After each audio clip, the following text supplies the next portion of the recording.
Avec War Machine, Netflix nous livre un véritable film avec des soldats, mais cela bifurque totalement vers de la science-fiction. C'est un mélange brutal, efficace et divertissant entre film de guerre, machines tueuses et grands spectacles musclés.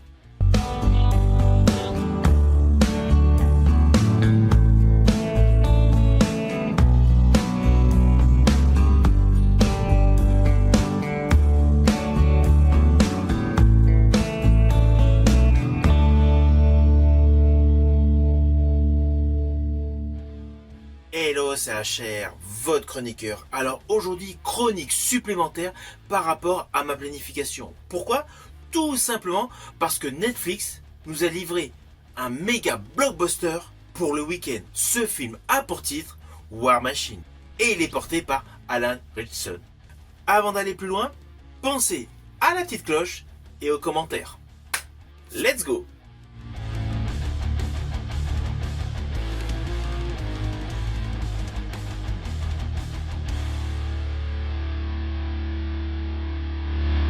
Alors tout d'abord, fiche technique de ce film. Il a pour titre War Machine, il est réalisé par Patrick Hughes, le réalisateur de Expendables 3 et du diptyque Hitman and Bodyguard.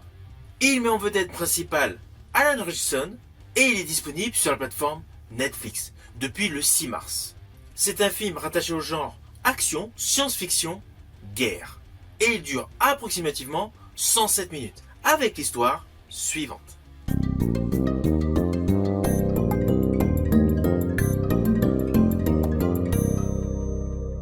Alors le film s'ouvre en Afghanistan au cœur de la guerre. On y découvre deux frères soldats, l'un est interprété par Jai Courtney et l'autre par Alan Ritchson.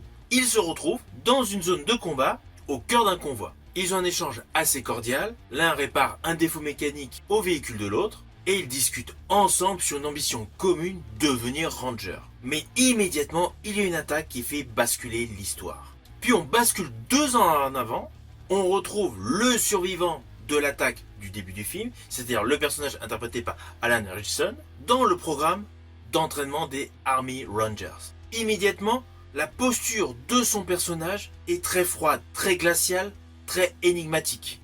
À la base, il est là pour incorporer les Rangers, mais en fait, il y a un but beaucoup plus profond par rapport à la mort de son frère. Alors je vous débriefe toujours assez rapidement, car toute la partie armée entraînement, ça prend quand même à peu près 40 minutes de film. Mais c'est hyper intensif, très spectaculaire, très masculin. Jusqu'à une mise en situation en pleine forêt, et là l'évaluation va se transformer peu à peu en combat. Contre une menace d'un autre monde, un gigantesque robot. Ceci dit, avant d'arriver à cette confrontation, il faut bien suivre tous les petits détails pendant l'entraînement des Rangers, car il est souvent fait allusion à un astéroïde qui se rapproche de la Terre, à plusieurs reprises. Forcément, il y a un lien avec cette machine de guerre extraterrestre. Alors je vous le dis tout de suite, j'ai aimé ce film. J'ai trouvé que c'était un excellent blockbuster. En plus, il change radicalement de style au fur et à mesure de son développement. Il débute comme un véritable film de guerre. Je rajouterais même comme un récit de frères d'armes, au sens le plus littéral possible. 2 frères, une zone de guerre, une opération qui tourne mal. Et une tragédie qui sert de blessure au héros principal. Cette ouverture est totalement importante parce qu'elle donne tout simplement au film un poids émotionnel. Elle ancre immédiatement le personnage dans quelque chose de profond, la culpabilité, le remords et l'idée d'un engagement qu'il n'a pas honoré. Alors oui, il y a beau avoir un saut dans le temps 2 ans plus tard, mais dans la suite du film, on va avoir plusieurs flashbacks pour nous rajouter des éléments visuels par rapport au drame qui s'est déroulé en Afghanistan. S'ensuit donc un changement de ton, on se retrouve dans un film purement science-fiction. Car toute la dernière partie de ce film est de la SF pure. Juste après les périodes d'entraînement, on est dans la science-fiction. Néanmoins, la zone d'entraînement militaire rappelle plusieurs films avec le dépassement de soi pour devenir un héros soldat. On a beau l'avoir vu plusieurs fois, cela fonctionne bien, c'est bien maîtrisé, c'est bien calibré. Alors on va pas se mentir, le personnage d'Alan Ritchson, le héros de la série Reacher, est parfait pour porter ce genre de récit. Il a cette carrure, cette présence Cette façon d'occuper l'écran qui rappelle tout simplement les héros d'action de films physiques. Alors un peu à la Schwarzenegger dans Terminator, il a très peu de dialogue, il a le rôle d'un bloc. Il est déterminé, il avance avec sa douleur qui est devenue son véritable moteur. Donc tout ce côté-là, il assume parfaitement. En plus, le réalisateur a voulu faire pas mal de petits clins d'œil à des grands films SF. On est obligé de penser à Predator, un être extraterrestre contre des soldats. Et d'ailleurs, la scène d'ouverture de ce film fait penser à Predator. Nous avons une vision de l'espace, puis on descend sur la planète Terre. Si vous faites bien attention, il y a plusieurs plans séquences qui font référence à Predator, comme un moment avec de la boue. Parallèlement, il y a le côté Terminator, le robot, la machine implacable, qui paraît indestructible.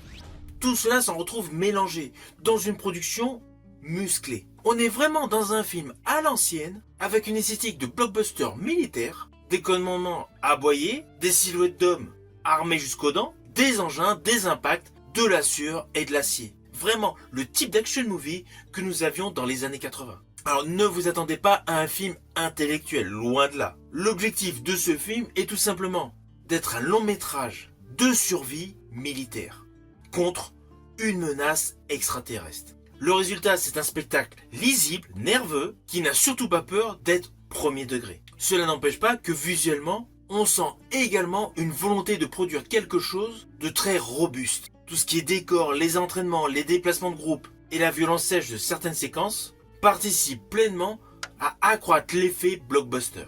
Alors oui, principalement Alan Ritchson porte ce film, c'est indéniable. Mais autour de lui, il y a un très bon casting. On retrouve Dennis Quaid. Dennis Quaid qui a une carrière impressionnante, tant au cinéma qu'à la télévision. Il y a pléthore de films avec cet acteur que j'apprécie grandement. Naturellement, en le voyant dans ce film SF, on pense à ses interprétations dans d'excellents blockbusters science-fiction comme Enemy Mine, Pandoro, Le jour d'après. Bon, on retrouve Stephen James, que j'avais vu uniquement dans 21 Bridge.